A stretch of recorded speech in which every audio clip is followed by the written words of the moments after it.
I'm sometimes asked on social media to sort of try to contrast the left-wing philosophy with the conservative philosophy. I'm also often asked if Lincoln was a conservative. Now, the answer to that second question is obvious. Lincoln regularly called himself a conservative.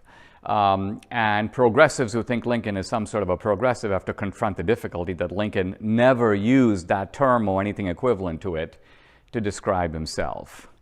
But I think we can answer the question of whether Lincoln is a conservative and also contrast the liberal and conservative philosophies in comparing Lincoln for a moment to Obama. I recognize this is like comparing a giant to a midget, but nevertheless, it's an instructive comparison. Now, in my movie on Obama, I interviewed Obama's own brother, George Obama, in a slum in Nairobi where the poor guy has been living in a hut that resembles a hut right out of Slumdog Millionaire. And I asked George Obama, what has Obama, the rich Obama, the celebrity Obama, done to help you? And his answer in a word was nothing. D'Souza interviews Obama's half-brother, George, whom the president has met only twice, years ago. You are his brother. Has he been your keeper? Go ask him. He's got other issues to deal with. So here's Obama traipsing around the country at the time talking about, we are our brother's keeper.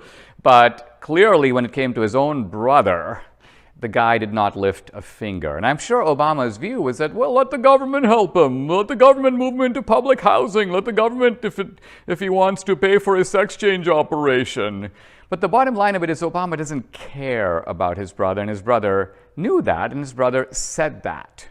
Now, Lincoln, about a decade before his presidency, was approached by his half-brother, who asked Lincoln for a loan for $80.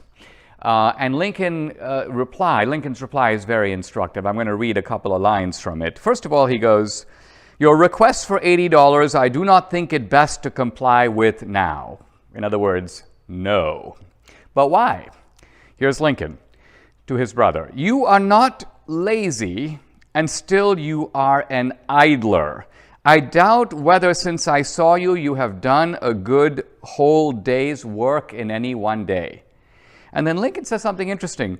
"You do not very much dislike to work, and still you do not work much, merely because it doesn't seem to you that you could get much for it." So Lincoln's point, by the way, very similar to a lot of young people today. Why should I work? I'm not going to get paid very much. This was Lincoln's brother. And Lincoln's solution is really simple. Listen, buddy, you get to work. You go out, take a job for a few dollars a day. You make $20. And once you make $20, you tell me, and I will give you an additional 20. In other words, what Lincoln is doing is he's trying to bring out the best in his brother, to encourage him to be more productive. Well, that's the conservative philosophy in a nutshell. The liberal philosophy, ultimately based on lack of caring, is I don't want to do it, let the government do it.